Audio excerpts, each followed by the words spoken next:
ഈശോ മിശിഹായ്ക്ക് സ്തുതിയായിരിക്കട്ടെ. ഇന്ന് നമ്മൾ ശ്രവിക്കുന്ന തിരുവചന ഭാഗം വെളിപാട് പുസ്തകം 2-ാം അധ്യായം 21-ാം തിരുവചനം. അനുതപിക്കാൻ ഞാൻ അവൾക്കവസരം നൽകി, എന്നാൽ അവൾ തൻ്റെ വ്യഭിചാരത്തെക്കുറിച്ച് അനുതപിക്കുവാൻ കൂട്ടാക്കുന്നില്ല.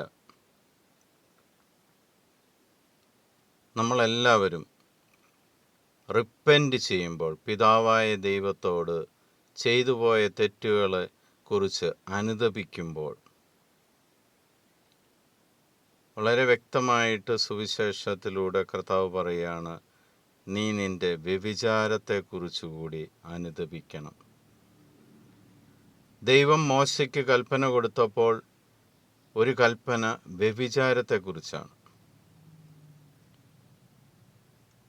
ഈശോ വളരെ വ്യക്തമായിട്ട് പറയുന്നുണ്ട്, മനസ്സിൽ ആസക്തിയോടുകൂടി ഒരു സ്ത്രീയോ പുരുഷനോ നോക്കിയാൽ പോലും അവൻ ഹൃദയത്തിൽ വ്യഭിചാരം ചെയ്തു കഴിഞ്ഞു എന്ന്.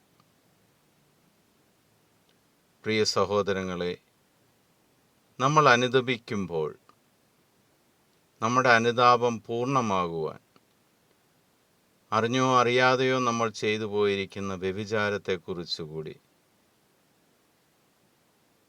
അനുതപിക്കുവാൻ നമ്മൾ പ്രത്യേകം ശ്രദ്ധിക്കുക. അതിനുള്ള കൃപ ദൈവം നിങ്ങൾക്കെല്ലാവർക്കും നൽകട്ടെ എന്ന് പ്രാർത്ഥിക്കുന്നു. പരിശുദ്ധാത്മാവിൻ്റെ സാന്നിധ്യം നിങ്ങളെ അതിന് നയിക്കട്ടെ എന്ന് പ്രാർത്ഥിക്കുന്നു.